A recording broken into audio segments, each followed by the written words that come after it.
Greetings and salutations, everybody. Welcome to the best damn movie-related show on the planet Earth, the John Campea Show, coming from right here in our quaint little studio. I'm, of course, your host, John Campea, and this is the show where we talk about the things that we love so much, movies and movie news, TV and streaming, all that good stuff. I'm joined in our studio today by our technical director, Jonathan Voico. Hello, hello. Writer, director, producer extraordinaire. You can go and get his latest work, True Noir, all over the internet right now, Mr. Robert Meyer Burnett. John, but when is the real disclosure day?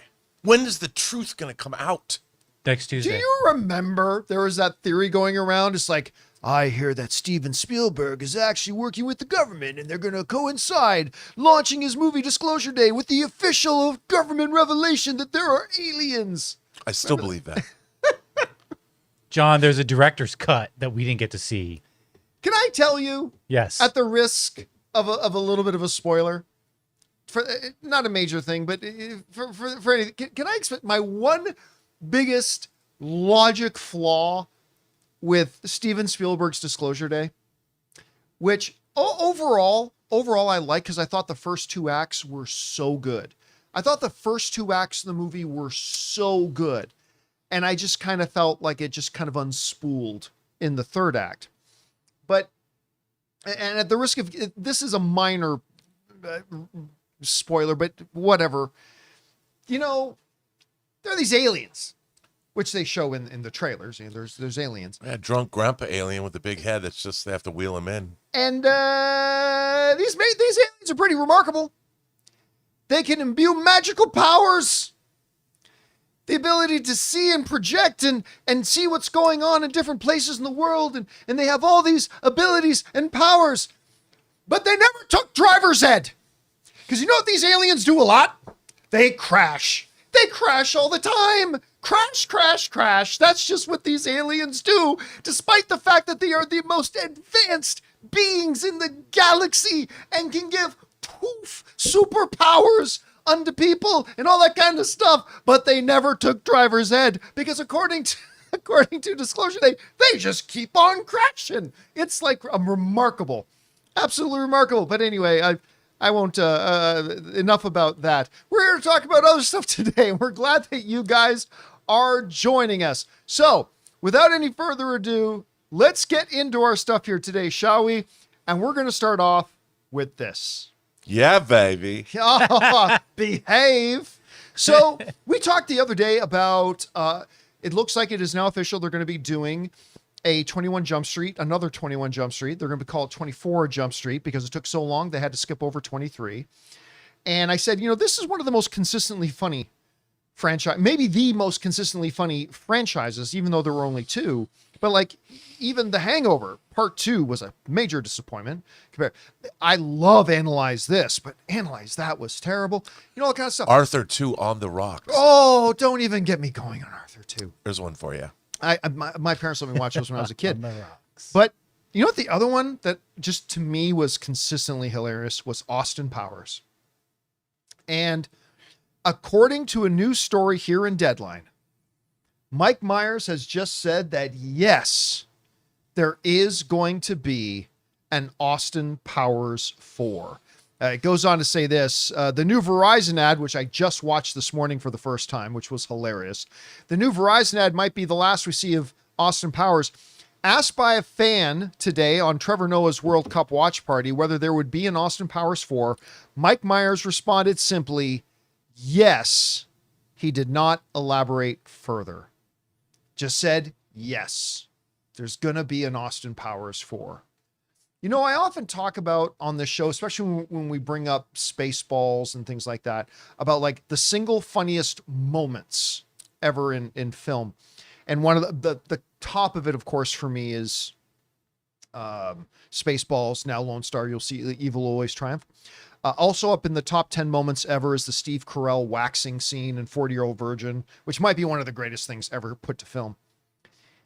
But also in the top 5 or 6 is a joke in Goldmember where Michael Caine says, that just killed me. There are only 2 things I cannot abide. 1, those intolerant of other people's cultures. And 2, the Dutch. I just remember like nearly having popcorn kernels coming out of my nose. I was laughing so hard at that. It's just one of the most consistently funny things ever. And you know what's funny is that, and sad at the same time, Mike Myers, a great Canadian treasure, by the way, was like at the top of the world. And then he did that little movie. What was it called? The Love Guru. The Love Guru. He also did the one about the hockey guy, but he did the Love Guru.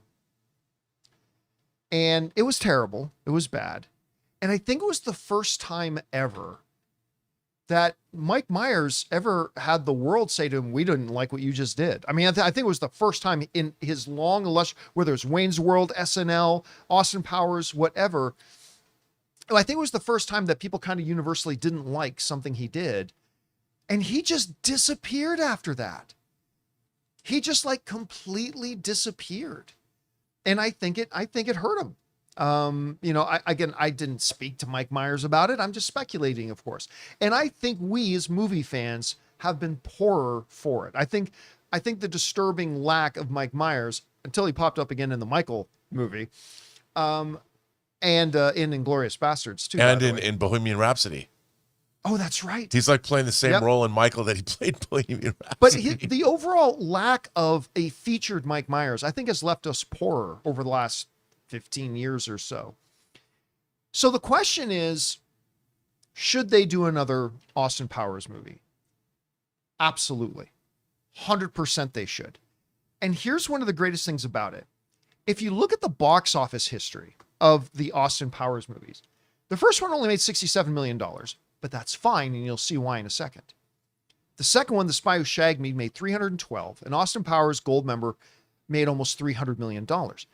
What makes it remarkable is when you look at the price tag of making those movies. Sure, the first Austin Powers only made about $67 million, but take a look at this. It only cost $16.5 million to make. Austin Powers and Goldmember made almost $300 million, only cost $63 million. The Spy Who Shagged Me only cost 33, and I bet 31 of those went to Beyonce. But I mean, these are not expensive movies to make.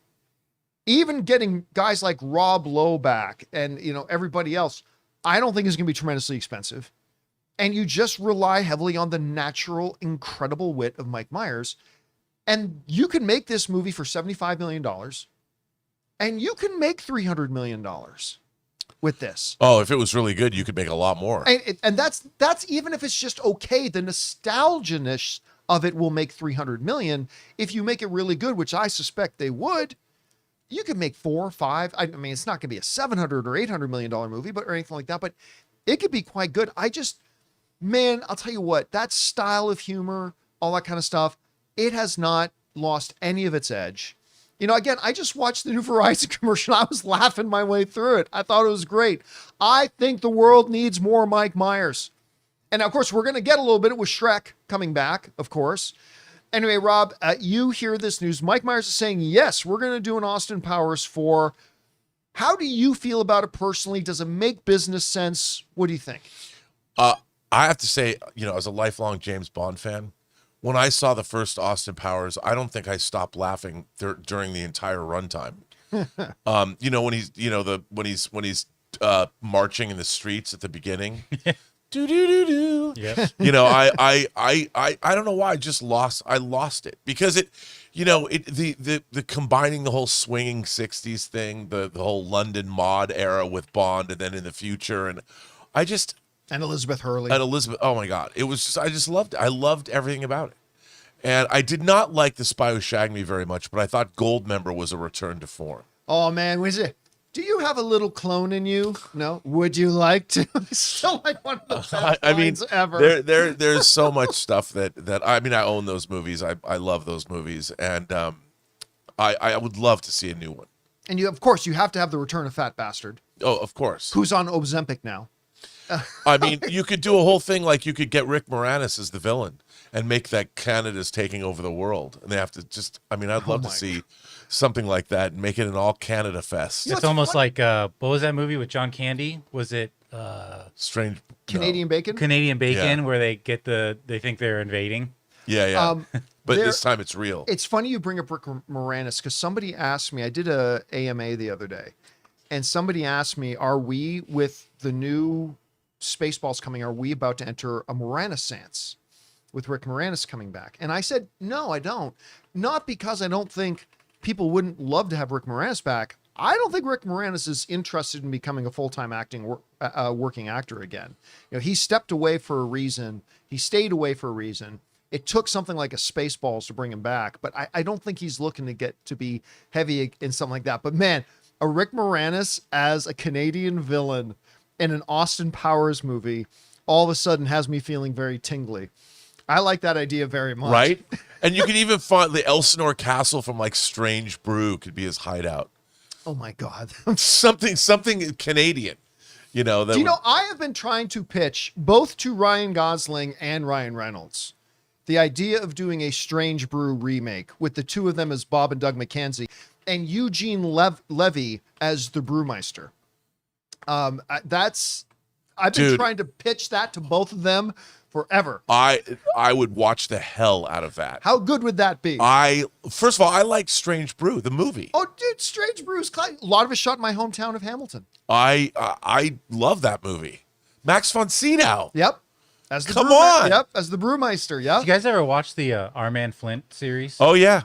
Yeah, with James Coburn. Yep. No, I'm not familiar with that one. Yeah, it was an early take on like James Bond's Yeah. Spoofery from like this. But they're good. I want to say like the late '60s. Yeah, I have In Like Flint and Our Man Flint and In Like Flint, In like Flint, yeah.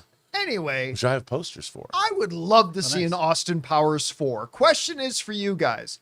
What do you think about this? Mike Myers just said straight up, just yes, there's going to be an Austin Powers 4. Is that a good idea? Bad idea? Would you be excited to see it? I know I'm completely down to see it. Whatever you guys think about it, jump down into the comment section below and let us know your thoughts. All right, guys. With that down, let's move on to this, shall we? The other day, you guys might have seen running around the internet that reports came out that Netflix, hot off the heels of not getting Warner Brothers, were interested in acquiring Lionsgate, which we all kind of know is up for sale if the right offer comes along. You know, they kind of sectioned themselves off of Starz to make both bigger targets for acquisition, and that's what they're interested in right now. Well, Netflix heard those reports, and according to this report in Deadline, Netflix is denying that they're looking to go ahead and buy a Lionsgate. The story says this: shares of Lionsgate surged 14% on Tuesday on merger chatter, then fell after hours as Netflix shot down speculation that it was eyeing the standalone studio. This is the quote: Netflix is not interested and is not pursuing Lionsgate, a spokesperson for the giant streamer said bluntly.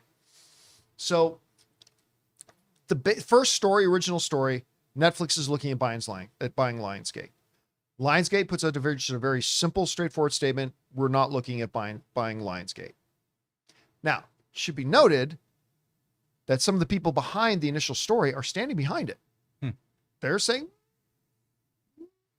I mean, that's great. Netflix can say that. But we know they say that they made overtures looking into it. But here, you know, is Netflix saying no. So what's the truth? Who knows? Maybe they are. But here's what I think is the kernel of truth in all of it. I 100%, when I looked at all the data and I looked at all the facts and I asked myself, what would be in the greedy, filthy self-interests of Netflix? I came to truly believe they really wanted to get into the theatrical business by buying Warner Brothers because it was in their own greedy self-interests. I still believe they believe that and they want that. Now, some people might say to me, hey, John, that one executive at Netflix the other day said they're not going to look to work with directors who want to make their films theatrical. Dan Lin. Sure. But that doesn't change anything from Netflix. Even if they acquired Warner Brothers, Netflix was still going to operate that way. but they were interested in getting a company that had built in long, like decades long established distribution models and infrastructure in place, all the logistics there. They were absolutely interested in doing that and keeping Netflix just the way it was. So I am still very much of the belief that Netflix very much wants to get into that business. Now, I had also heard, and I'm not the only one, there have been reports of this out there too, that Netflix has also then eyeballed Sony. But as I've told you guys for years, Sony is never going to be up for business. Like the new heads of the corporation, they're new. They've now been there for a lot of years. But when the new leadership came in at Sony, they were movie fanatics. Like that basically killed. They came in shortly after the whole email leak stuff that happened years and years and years ago. And there were some thoughts that Sony might sell off its movie division. But once this new leadership came in, it was like, we love movies. And their movie division is never going to go anywhere. Well, never say never, but it ain't going anywhere as of now. So when I first heard whispers that Netflix was looking at getting Lionsgate, to me it made sense. Because I do think they want to get a studio and I do think they want to be in it. But there were two obstacles to me. One is that I don't think Lionsgate is at the scale that Netflix would want to acquire. Lionsgate, despite having John Wick and despite having Hunger Games and despite just doing Michael, they are self-admittedly a smaller player. I love that studio. Like I love Lionsgate, but they are a smaller player. And I don't think they are the scale that Netflix would be looking at getting involved in as a player. That's problem number one. Problem number two to me is simply that I still believe when I look at all the pieces on the board, this is not insider information. This is me telling you my assessment. And I've thought this for a while, and I know a lot of you guys think this. Netflix absolutely believes Paramount's going to fail. They absolutely believe Paramount's going to fail. Now, whether that means fail in closing the deal to get Warner Brothers, which is, of course, there's the EU is now launching an investigation into the foreign money. We've got states now going to be launching a lawsuit to block it. I mean, so whether it's that, or even if the deal goes through, they believe with the mountain of crushing debt that company's going to have, combined with their lack of experience, they believe it's ultimately going to fail. And Netflix believes in 3 or 4 years, maybe even 2, we're going to be able to go in and buy Warner Brothers for less than we were going to buy it for now. And they're just going to sit back and bide their time. They've got all the time in the world and they got all the money in the world. So those two things, the lack of scale of Lionsgate and the fact that I believe Netflix still sees Warner Brothers as the prize, even if it means they have to wait just a couple of years to get it, that's why I kind of buy that they're not really looking at Lionsgate. Do I believe the reports that suggest that Netflix did make overtures in acquiring? I absolutely believe that. I 100% believe that they did. Whatever Netflix says, I believe they did. But I also believe they've got their bigger picture, their end game is to acquire a studio, get into the business on a much bigger scale, a scale likened unto a Warner Brothers scale or a Paramount scale if that becomes up for sale too at some point. So anyway, Rob, you heard the report, the initial report that Netflix was looking at Lionsgate. You heard Netflix's denial of it. Did ever a Netflix acquiring Lionsgate, what parts of that made sense to you? What parts of it didn't? What do you think is the overall play here for Netflix? Well, I mean, I understand reading those articles, obviously acquiring, whether it was Twilight, whether it's John Wick, whether it's the Hunger Games, which has a new, obviously a new movie coming out, acquiring their large catalog of movies, but it's not that deep. It's not, Warner Brothers is a 100-year-old legacy. Lionsgate is not that. And to be honest, I write essays for Madam Vice President Lisa Stevenson, the lovely Madam Vice President Lisa Stevenson, and I don't want to Vice lose President of Lionsgate. yes, Yes. not of the United States. Yes. Of Lionsgate Limited. I was wondering who the vice president of the United States was. No, and I love writing essays for her for the Lionsgate Limited website. It's fantastic, and I think Lionsgate is a great little company. I really do, but I don't think. I mean, if Netflix acquired Lionsgate, I don't think it would even exist anymore as a standalone studio unless they wanted to keep its distribution, because Lionsgate doesn't put out the volume of material and it doesn't own the volume of material that a Warner Brothers has. But I mean, maybe there's things I don't know, concerns I don't know, but it just doesn't seem like it's even comparable to what Warner Brothers is. So, but they do have those catalog titles, and I can understand, but they can license them out too. I mean, is there enough there for Netflix to want to buy? Unless Right. they're looking at the distribution wing of it. That's the only thing I can. And that's the part where I said I just don't know that they have the scale. right. Right, Netflix exactly. on the distribution And level. nothing Because- compared to Warner, even on distribution. Yeah, because I agree with Jonathan there that, because you're right, Rob, there's not enough there content library wise. I don't think Netflix is interested in the content library. I mean, I think they were very interested in the content library of Warner Brothers. I think they're most interested in eyeing an acquisition would be for the built-in distribution logistics that are already there. That takes decades to establish. And it's just, I just don't think Lionsgate's got that scale. So anyway, guys, question is for you. What do you think about this? You guys saw the reports that Netflix was looking to buy Lionsgate. Netflix is now saying they aren't. Do you believe them? Do you believe the reports? What do you think the pros and the cons are here? Whatever you guys think, jump down into the comments section below and let us know your thoughts. All right, guys. With that down, let's move on to this, shall we? Indulge me for a moment, if you will, while I put on my little editorial hat. Uh-oh. I just got a little axe to grind. Something that bothers me here, and it kind of came up again today, and I felt the need to kind of address it a little bit here. I love awards season. You guys know, like Oscars, other than Christmas, is my favorite day of the year. And one of the other things I love is I love awards season's coverage. As a matter of fact, a lot of the major entertainment outlets like Variety, Hollywood Reporter, and others, they specifically have people on their staff that just cover awards seasons.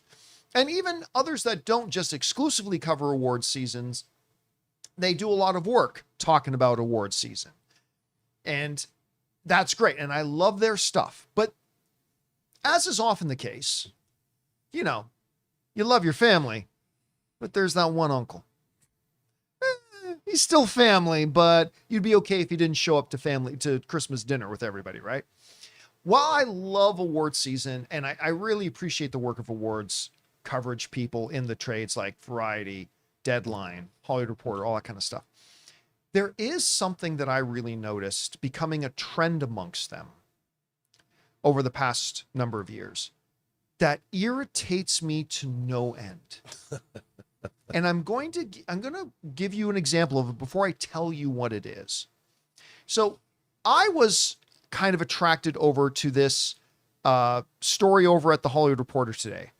The Hollywood Reporter's Emmy predictions, what should happen versus what will happen. And, you know, I love these articles about who will win, who should win. You know, I kind of like those. I like that a lot. They're fun to read. So, and two of my favorite people at the Hollywood Reporter that I like reading, Angie Hahn and Daniel Feinberg, kind of went back and forth playing, addressing different categories and stuff. And I like both of these people. And by the way, be very clear. I'm not trying to pick on the Hollywood Reporter, nor am I trying to pick on either of these fine journalists. I actually specifically chose them to use in my example because I like them. All right. Just to be clear about that.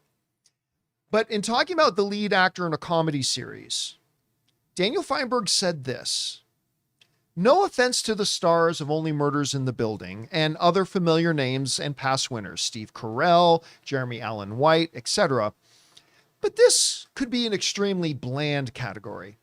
Voters can save it, by honoring Ethan Hawke's messy gumshoe charm from The Lowdown, Matthew Rhys's impeccable blending of comedy and horror with Widow's Bay, a show I got to start watching. Everybody says it's great.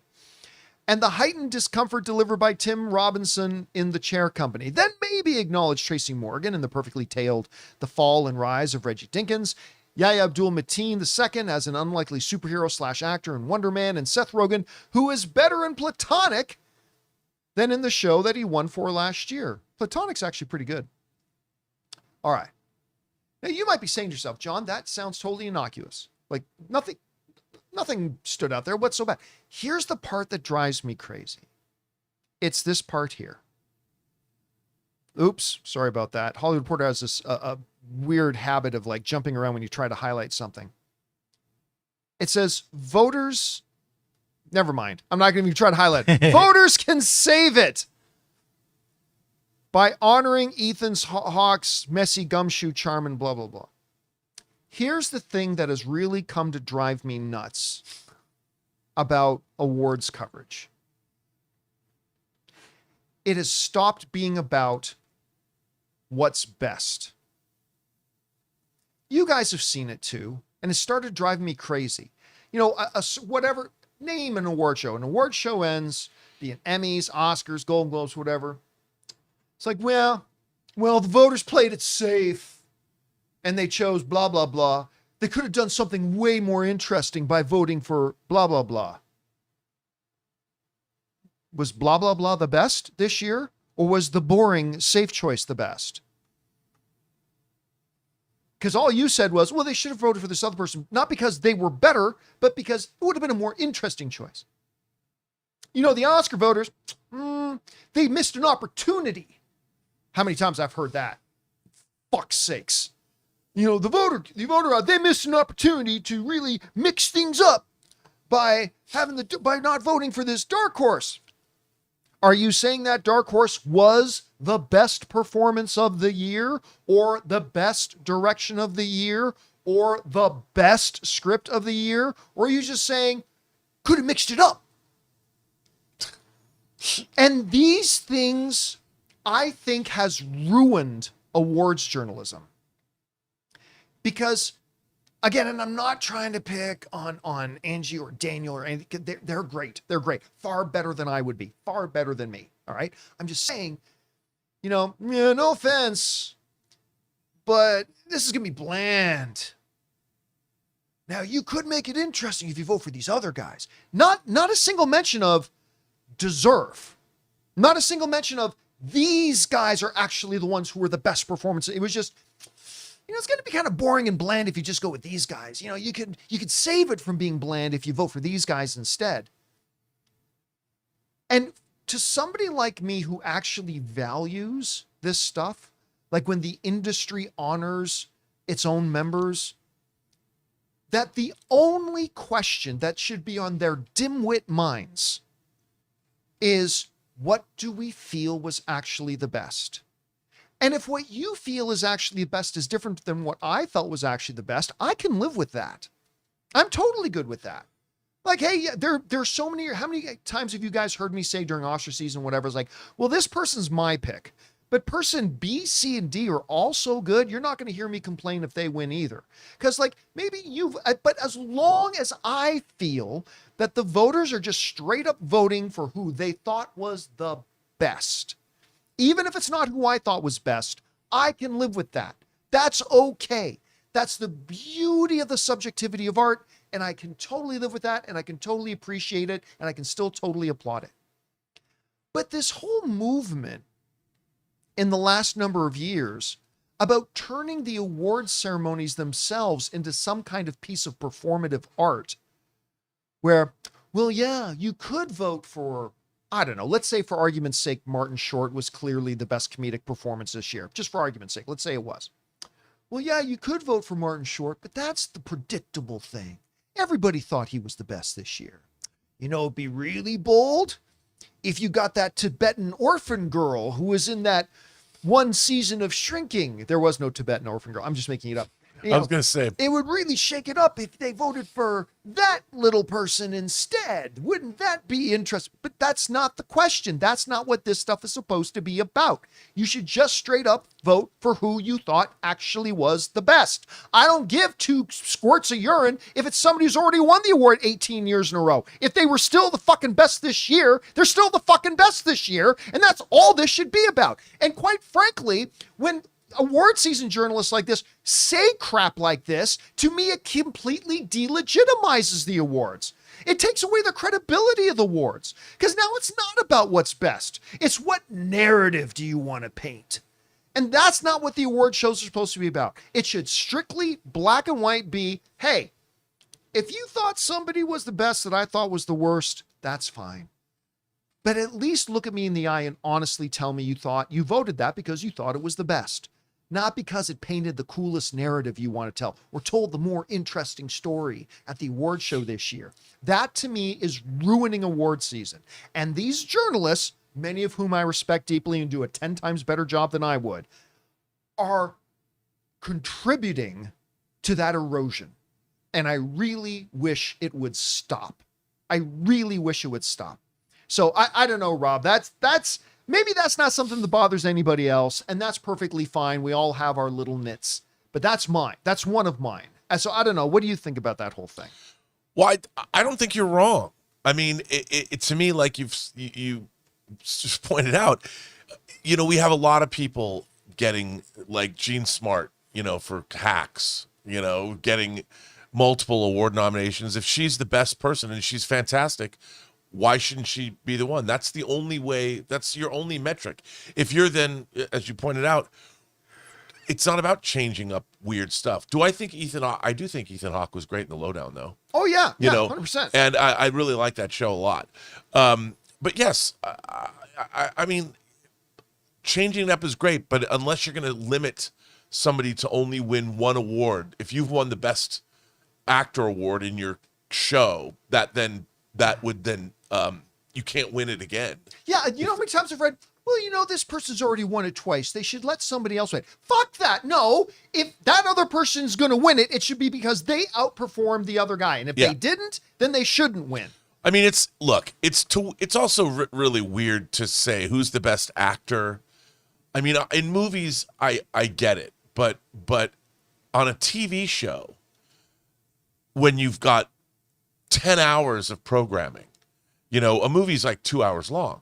And I understand that. But when you've got 10 hours and you've got an entire season arc where actors are going through a lot of different things and there's a lot more happening, it's I think it's harder to judge. So, because there's just a lot more of it to look at. And so I do think whoever's the best should win. And I'm okay if you think who is the best is different than what I thought was the best, as long as you can look me in the eye and say to me, well, John, I voted for that person because I thought they did the best job. I can live with that. That's totally fair. That's the beauty of the art. But when they start bringing this, well, they don't really want to vote for this person this year because they've already won 3 times. Or, they're going to mix it up. It would be such a great story if this person won. None of that should be a consideration. Because it doesn't have anything to do with the task at hand, which is finding the best performance. And these journalists should not be endorsing that kind of behavior at all.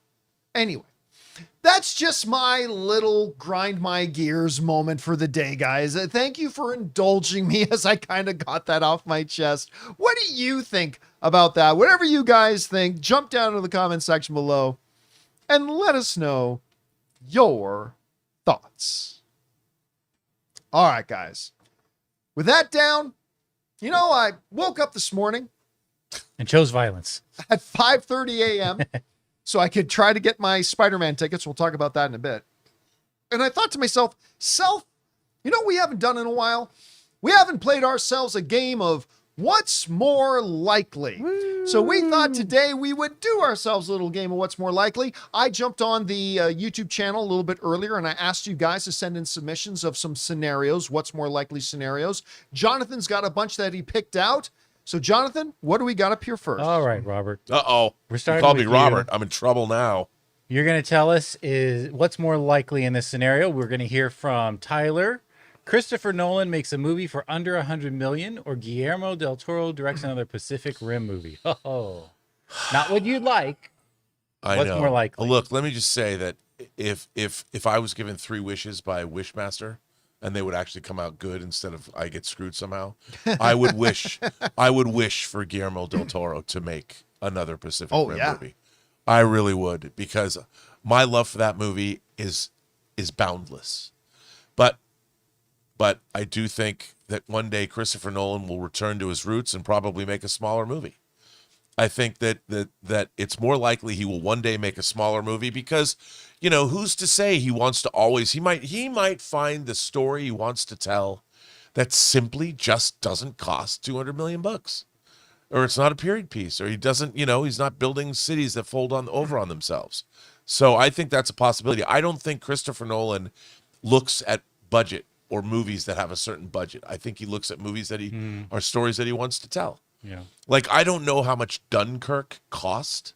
I imagine that one might have been expensive. But I think it was probably like less expensive than Inception was. 100%. Well, Yeah. So I'm gonna guess that Memento was cheaper than both. Yeah, but now that he Song, garners, I mean, look, he's earned the right to spend lots of money. I just think it's more likely that Christopher Nolan will make a movie for less than $100 million than Guillermo del Toro. I 100% agree, because while I think it's unlikely that he'd do that, because the casts he likes to work with are expensive, but yeah, I think it's totally possible that Christopher Nolan could do a movie for under $100 million. He seems to like to challenge himself to do different things. Look at the way he's shooting The Odyssey. So he likes to have those challenges. So to do a movie for like $75 million, I actually see that as a possibility. Not likely, but a possibility. Guillermo del Toro doing another Pacific Rim is an impossibility. And one of the main reasons why that's an impossibility is because Guillermo del Toro wants a lot of money to make his projects. Like, one of the big famous reasons why he didn't do another Hellboy, I mean, he said this himself. And I remember we talked about it back in the Movie Talk days. Guillermo del Toro said himself, he wanted a $200 million budget to do another Hellboy movie. And when you look at the box office returns of the Hellboy movies, there was no chance in hell you could ever break even. Like, there was no way you could justify a $200 million basis, but that's what I want. I want to go bigger and bigger. And if he was going to do a Pacific Rim, another one, he would want a huge budget. And here's the reality. I love Pacific Rim. Rob loves Pacific Rim. But we seem to have this collective memory that Pacific Rim was some massive blockbuster. It made about a Black Adam, which was good. And most of it in Asia. And a lot, yeah. And so, which is good. But the second one stunk, which was not Del Toro. What a disappointment. And its box office dropped by over 25%. There's no reason you can believe that if they made another one today, it would suddenly make $800 million. And I just think Guillermo del Toro would want a $250, $300 million budget to do it. And there's no way they're going to give him that. So I see that as an impossibility. While I see Christopher Nolan doing a film for under 100 million, a possibility. So anyway, I'm going to take the Christopher Nolan thing. All right, John, we're going to stick with you. Is what's more likely here? We're going to hear from F1 Hub. Obsession outgrosses Supergirl, or Brand New Day outgrossing Doomsday? Brand new. First of all, I think Supergirl will outgross Obsession, but it's possible it doesn't. Yeah. It's possible it doesn't. I think it will, but it's possible it doesn't. You know, again, because it's what I've said for over here, it's a B-level derivative character, not one of the major players. You know, there weren't a lot of people clamoring for a Supergirl movie over the past 10 years and all that kind of stuff. So it's possible it makes less than Obsession. It is just an impossibility that Spider-Man makes more than Doomsday. The reason being is there's nobody going to see Spider-Man who isn't also going to go see Doomsday. That fact alone makes this literally a mathematical impossibility. I don't know a single human being walking the face of the earth. I'm sure some exist. I'm saying I don't know a single human being in the world who's like, yeah, I'm going to go see Spider-Man, but now I'm not going to go see Doomsday. It just makes no logical sense. And even when you had the highest accomplishment like Spider-Man No Way Home, it still fell almost $1 billion short of what Endgame did. Not $100 million short, not $180 million short, nearly $1 billion less. So the concept of Spider-Man Brand New Day, which is going to be huge, but making more than Doomsday, is folly. Like it's pure fiction to think that's even a remote possibility. It's not. I do think Supergirl will make more than Obsession, but it is definitely possible that it doesn't. So I'm going to go with that. Rob, what about you? I totally agree. I mean, there is a possibility, depending on what Obsession continues to do, that it could outgrow Supergirl. But like you said, there's no way in hell that Doomsday is going to make less money than Spider-Man Brand New Day. Although this question does bring up, in my mind, what would it be if your One Wish Willow was all about hooking up with Supergirl? What would happen? I don't understand that reference. Well, in Obsession, okay. you have a wish. Yes. And what if with Supergirl, you had a One Wish Willow and you broke it in half and you wished that Supergirl Well, I don't think you would more survive. than you loved anybody else in I don't the think world. you would survive the encounter. What was that? What was that? running. What was the name Red of the Son. movie again with the alternate version of Superman? But the kid came to Earth, but was inherently Brightburn. bad. Oh, Or, Brightburn. Brightburn. Yeah, Yeah, then you get Brightburn. Brightburn. Yeah. That's what you get if you make your wish for Supergirl. then you get Or Brightburn. Crypto would get mad because she doesn't love him as Crypto. much, and then you'd have a problem. If I with had that a one stupid dog. wish, if I had a one wish Willow, it would be to have a much more interesting comedy category of nominees. Oh my god! All right, what's next? Rob, back over to you. What's more likely here when we hear from Spazomania? Brand New Day will be Tom Holland's last Spider-Man film, or he will make more in the future. Last or more? That's a good question. I think it's a good actually. question. You know, I do think that he will continue to make more Spider-Man movies or appear as Spider-Man in other MCU movies. I would think. However, I think he will. That's what I think is more likely. I think he will. But the entire MCU is being rebooted. So there is a possibility he could take a graceful exit out. And he has said that, look, as we know, because it was in Variety, he's now married to Zendaya. He might want to take 10 years off. You know, he might want to just take 10 years out from the business, because he's mentioned how he wants to have a family life. And maybe he wants to start a family with Zendaya and stops for 10 years. Yeah, but here's the thing: in order to do that, Zendaya's got to stop too, and I don't think she is.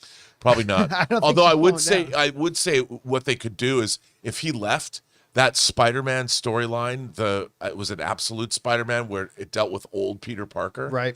They could do something like that with him. Oh, they could totally build up to that. There's two different ways to answer this question, depending on what you meant by it.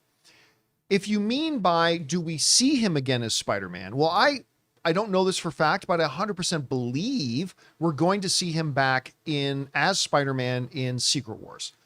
I don't know that. Yeah. I don't know that, but I totally believe he will. But if your question is whether we will see Tom Holland again starring as Spider-Man in another Spider-Man movie after Spider-Man Brand New Day, that's a more interesting question. My guess is yes. I do think we're going to get more Tom Holland Spider-Man post Secret Wars. Now, I don't know that as a fact. As a matter of fact, there was a news story out there today that Tom Holland basically said who his pick would be to play Spider-Man after him. I can't remember the name of the actor or anything like that, which was interesting. But he said that before, too. He's done that before. So I think this is a very interesting question. I do think there's a chance we don't see him again after Secret Wars, but my guess is we will. So I'm going to say it's more likely that we continue to see Tom Holland as Spider-Man. All right, what's next? All right, John, is what's more likely here? We're going to hear from John Wicked. Jim Carrey or Adam Sandler wins an Oscar for acting? That's a really good one. I hate saying it, but I think Jim Carrey's window is closed. And for a couple of reasons. Number one, he doesn't even want to work much. Like, he wasn't even going to come back to the Sonic stuff, but he just said he has such a blast doing Sonic, but he has basically stayed away and stayed out of it. So it feels like his window is closed. So I'm going to say it's more likely Adam Sandler does. But God, I really hope Adam Sandler gets away from doing these pathetic Netflix comedies and just focuses on his dramatic. Because, man, when Adam Sandler does drama, he has a latent superpower mutation that just comes to life. He is so good dramatically. Now, I get it. His bread gets buttered with his schlock stick comedy. His friends' bread gets buttered. Yeah, he yeah. hires He all keeps his friends employed by doing Yeah. these little comedies. Keeps them in the union. But I tell you what, if he can just focus more on his dramatic, I absolutely can see a future where he gets an Oscar. I think he's that good, that in the right year, in the right role, where Daniel Day-Lewis isn't doing anything and Leonardo DiCaprio isn't doing anything, he could win an Oscar. So I'm going to say Adam Sandler simply because I think Jim Carrey's window is closed. What do you think? I agree with you for the same reason. I mean, look, I think Jim Carrey has, like Adam Sandler, both comedy guys, but they have great dramatic chops. You know, like going back and looking at not, I want to say Confessions of a Dangerous Mind, but that's not it. The one that he was in with, why am I drawing a blank on the Memories? You know, with Kate Winslet. Oh yeah, Eternal Sunshine. Eternal Sunshine, Spotless Mind. Eternal Sunshine he's terrific in that. He's terrific in movies like Truman Show. He's like Robin Williams when he took on a dramatic role. He could Oh be yeah, he was fantastic. absolutely Oscar caliber. Yeah, 100%. But I think you're absolutely right. I mean, I look, I love Uncut Gems, and Sandler's incredible in that movie. And I still think his best performances reign over me. 100%. Oh, I love that movie so much. 100%. I also think he's really good in Punch Drunk Love. That's one of my is. favorite Sandler movies. Yeah, he's really good. Yeah, at that. he's terrific. So I'm going to go with you on that one. I think there's going to be just more opportunity for Adam Sandler to do that. But look, you know what? He still made things like Uncut Gems and still made those Netflix movies because Sandler's He can got do to both. eat. So he can do both. You know what he's also really good in?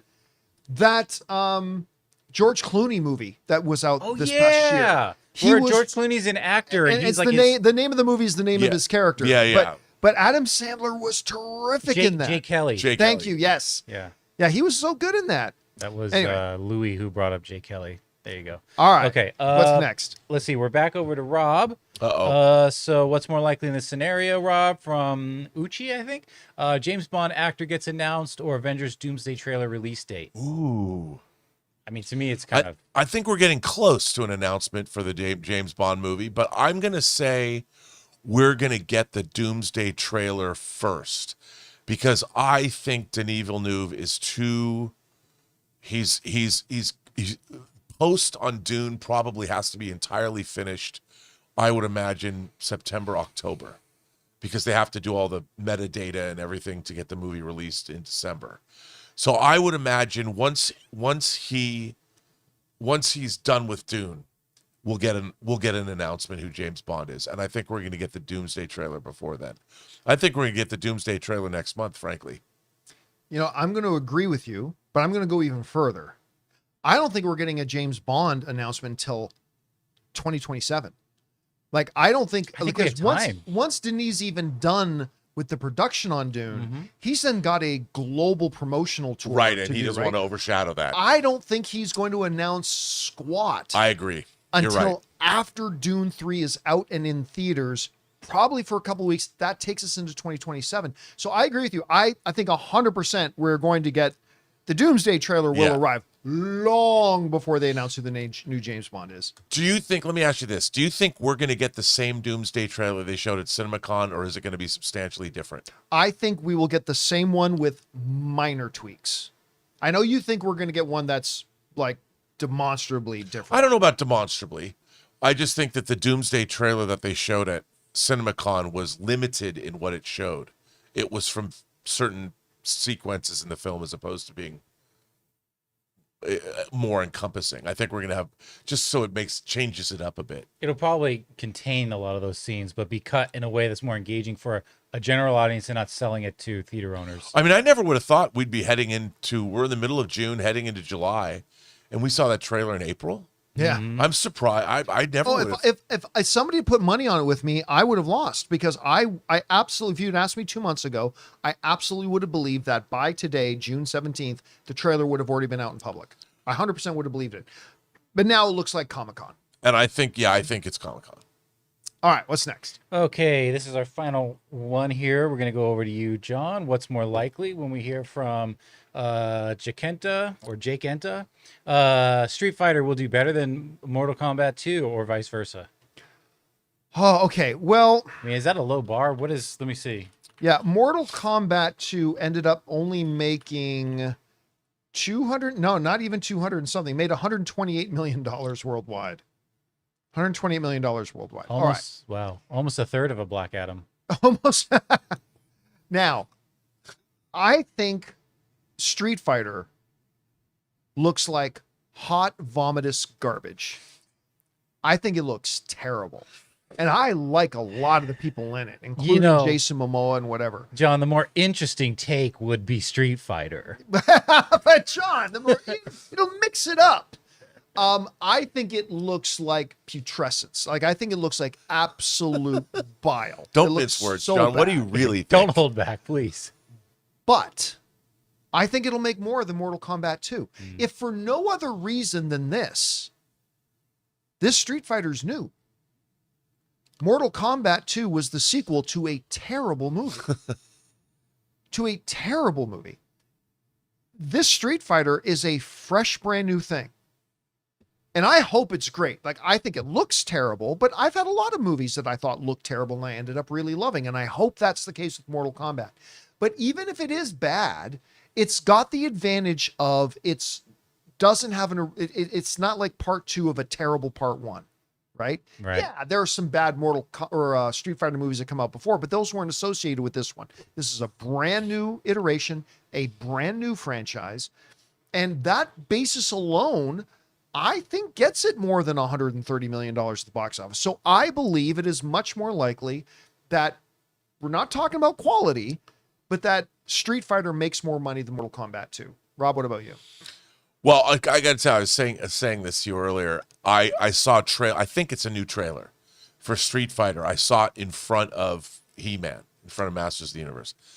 And I was like, I have to say, I saw Mortal Kombat in the theater, Mortal Kombat 2, and that Street Fighter trailer seemed way more entertaining to me than Mortal Kombat 2 turned out to be.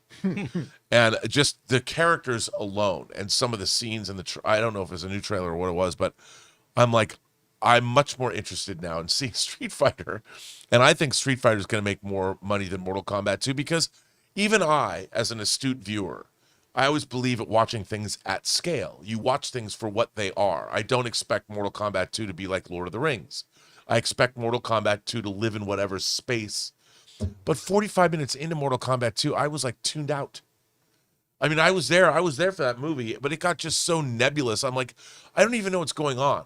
You know, there's 5 lights in the sky. I mean, I understand. There are 5 I'm just lights. like, oh, 5 but I'm watching this and I'm going, wait, what is the plot of this movie? Why is Johnny Cage no longer the focus?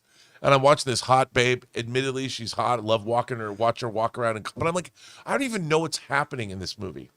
I don't think they did. You either. think you will with Street Fighter? I do. I think. Look, I think that How delightfully naive of you. I think Street Fighter is going to have more scenes of characters interacting that I enjoy watching interact. Because there was stuff in that trailer that I was more interested in than the entirety of Mortal Kombat 2 after seeing it. I will say though, the music in Mortal Kombat kicked ass. Yeah, I actually I hated that last Mortal Kombat movie. I hate it. But this newest one, I had some fun with it. Like, yeah, it wasn't good. Until it became incoherent. I had fun with it. I did. Mm-hmm.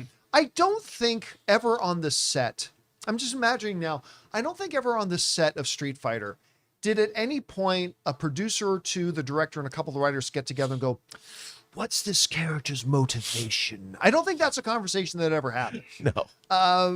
I mean, we could write something. Like, I can see the writer saying to the director, saying, we could write something, but it's Cody Rhodes. What's he gonna do? What's he gonna do with our dialogue?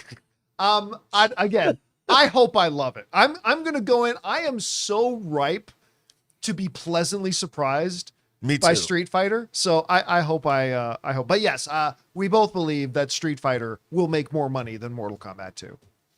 And all right, guys, that wraps up our little session of what's more likely. Thank you to all of you guys who sent in your submissions and scenarios. Keep your eyes open on the YouTube channel and the community tab when we put out our next call for submissions, and maybe you'll see your scenario being debated here on What's More Likely. All right, guys. With that down, the Spider-Man tickets went on sale today and went about as expected. We're going to talk about that in just a little bit. But before we do, we're going to take a quick second here and thank the sponsor of today's episode of the John Campea Show, our friends at Hims. Guys, we want to take a second and thank a sponsor of today's video, Hims. You know, one of the hardest things about trying to lose weight is just figuring out what actually works, because we've seen them all. There are a million trends, diets, and gimmicks out there, and honestly, it can get overwhelming. And that's why weight loss by Hims really stands out. Hims now offers access to an affordable range of FDA-approved GLP-1 medications, including the Wegovy pill at its lowest price ever and the Wegovy pen. With Wegovy at Hims, lose up to 20% or more of your body weight when combined with diet and exercise. It helps you regulate your appetite and eat less, so success is within reach. Plus, Wegovy is the first ever and only GLP-1 available in a pill for weight loss, so there are no needles needed. And the process is extremely convenient. Everything happens online. You connect with a licensed provider who determines if treatment is right for you, and if prescribed, your medication gets delivered right to your door. No insurance necessary. Ready to reach your goals? Visit hims.com/Campea to get a personalized, affordable plan that gets you. That's HIMS.com/Campea. hims.com/Campea. Based on advertised cash price for 30-day supply of medication only. Membership required, fee not included, and billed separately. Weight loss by Hims is not available in all 50 states. Wegovy is the registered trademark of Novo Nordisk AS. To get started and learn more, including important safety information, Wegovy clinical study information, and restrictions, visit hims.com. And thank you to our friends at Hims for sponsoring today's episode of the John Campea Show. All right, guys, with that down, let's talk about this. Today's the day. Tickets are now on sale for Spider-Man Brand New Day. And as expected, they are going quickly. When I logged onto the AMC site this morning, I got that you are in queue for, but granted, it was only for a few minutes to get in. It looks like AMC and some other ticketing websites were kind of prepared for the rush today. But that's not the first thing I did. See, the tickets went on sale at 6 a.m. this morning, but I knew, because I said this on the show yesterday, I suspect that the early screening, the fan screening, the Amazon Prime special screening, I said yesterday that I believe those tickets are probably going to go on sale a little bit earlier than 6 a.m. So, to my wife's dismay, I set my alarm for 5:30 this morning. Got up, went to my computer, checked it, nothing yet. And then at 5:45, I went to this page, Spider-Man Brand New Day, in theaters July 31st, but swing into a Prime early screening on the 29th. Buy your early tickets, and behold, just as they opened the tickets, I was there, right as they opened it. You were Johnny on the spot. I was quite literally Johnny on the spot. Johnny Campea on the spot. And I went in, and I was able to get my tickets for the early fan screening event that are happening all over the country. But even though I was Johnny on the spot, and I got right in there as the tickets went on sale, a third of the tickets were already gone. They were going fast. So I secured my tickets, got them, ran to the bathroom quick because I didn't do that first when I woke up because I had to get to my computer. Came back from the bathroom, and I saw this. It's full of Spider-Man. It was completely sold out. That's a smaller theater too. Yeah. It goes a little bit further back. Okay, too. that makes sense. Yeah. It was completely sold out. Look at that front row. They're just like, we're doing it. We don't care. Within 5, 6, 7 minutes of going on sale. Wow. Within 5, 6, or 7 minutes, Bro, of going on sale, the tickets to this event was sold out. I then jumped over and checked. Now, this is for my local theater. the AMC Tyler Galleria 16 here in Riverside. It's pretty dope. I went and checked for the AMC Burbank 16, where we used to have our AMC Movie News offices. All gone. All gone. I checked the Irvine Spectrum. All gone. I checked about 4 or 5 of the theaters that were showing the early fan screenings that were within my area, all within 10 minutes of the tickets going on sale. They were all sold out. This is the Prime. This is the What's that? This is the fan screening from Prime. Yeah, this is Amazon. the Amazon Prime Gotcha. fan screening. They had to get the tickets through. They're going to be a lot of them around the country, but they were all gone. As far as the regular screenings go now, let's jump forward to Thursday, July 30th, which is the opening day. Here we go. And we take a look here. This is at my local AMC theater. Some people are calling in sick apparently at 3:30. Yeah. People who are supposed to be at work are going to be, let's check the 10:30 p.m. screening. That's a huge gap in time there. The 10:30 p.m. screening. That's not starting till 11. Look at this. You're out at like dude. 1. What's the runtime on this? Is a show 2.5? It says 2.5 hours. So you're going to be out at 1:30 All on right, that one. 12 noon, when everybody should be at work. Let's see what the 12 noon one is. Lunch break. Yeah, everybody's doing lunch and stuff like that. And these tickets just went on sale a couple of hours ago. If I have a feeling if you don't get your tickets today, you're going to be out of luck seeing this movie opening day, maybe even opening weekend. So Yeah. the tickets are a selling. Friday too. Now hold a for sure. second. Hold a second. Oh damn, where'd it go? Where'd that comic book movie fatigue go? I know it was right around here somewhere. Where did it go? Where's this thing everybody keeps telling me about, this comic book movie fatigue? Where'd it go? Oh yeah, that's right. It never existed. Anyway. Got your ass. I mean, this is pretty remarkable. Now, the one thing, I think one of the advantages they had about dropping the tickets at 6 a.m.,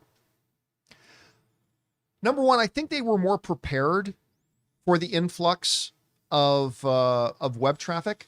But I also think that by doing it at 6 a.m. as opposed to like midnight, because everybody will stay up to midnight. Rob, people are much more open to staying up late than getting up early. Well, it's funny you mentioned that. Why is that? Well, because I got tickets for Friday morning at 7:30 a.m. Woo! And there were quite a few tickets sold, so I'm not alone in that theater. Yeah. But if they had dropped tickets go on sale at 7 p.m., I think all these servers would have crashed because everybody's home, everybody's up, and all that kind of stuff. And I think maybe kind of doing this thing at 6 a.m. probably helped their cause a little bit. Anyway, Rob, these fan screenings, at least now everything around us, the 10, 15 theaters doing it around us, all sold out. I'm sure there's probably some of these theaters across the country that might still have some tickets. And even the regular screenings seem to be going fast. Surprised, not surprised? What's your take on this? Look, I'm not surprised at all. The last Spider-Man movie made $2 billion practically. You know, I mean, people love these movies. Everyone loves Tom Holland as Spider-Man. And I already love Tom Holland and Zendaya as a couple. I don't know if they have a couple name that they, it's not like Brad Jelena or whatever. They're on their Spider-Man World Tour, and you can spider track them. If you look at I love them already, and I love them promoting this movie, and I think there's just nothing but joy that's going to surround this experience. I can't wait to see this film. There's ninjas in it. It just doesn't matter. It's going to be the joyous, lovely experience that we all know it's going to be, and I can't wait to see it. And it does not surprise me that this movie is going to make a heck of a lot of money and people are buying tickets like they're going out of style. Yeah. Now, by the way, after we started the show today, they did finally drop the trailer. And of course, we talked about the trailer that they leaked last week, but they did officially know that they leaked. They have dropped a new trailer. Some people are asking me in the live chat, John, do a live reaction to the trailer. Well, yeah. I can't do that. And some people ask me why, because I'm not 12. So yeah, I won't be doing trailer reactions. I won't be doing that, but we will talk about the trailer tomorrow. By the way, that was not meant as any shade to some of the great trailer reactors out there. Yeah, you just alienated half the audience. Come on, man.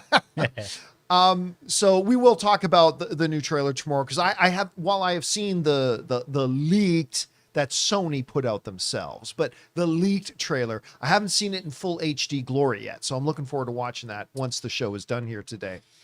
Anyway, guys, question is for you. Were you able to get your tickets for Spider-Man Brand New Day, either at the advanced fan screenings put on by Amazon Prime and Fandango, or for the regular screenings when it opens on the 31st? Did you get your tickets? Do you have any problems getting that? Was it already almost sold out? Oh, what are the theaters looking like close to you right now? Are they filling up? Are they not? Anyway, whatever you guys think about it, jump down to the comment section below and let us know your thoughts. And all right, guys, that will do it for today's installment of the John Campea Show. Thank you so much for being here and making our little show part of your day.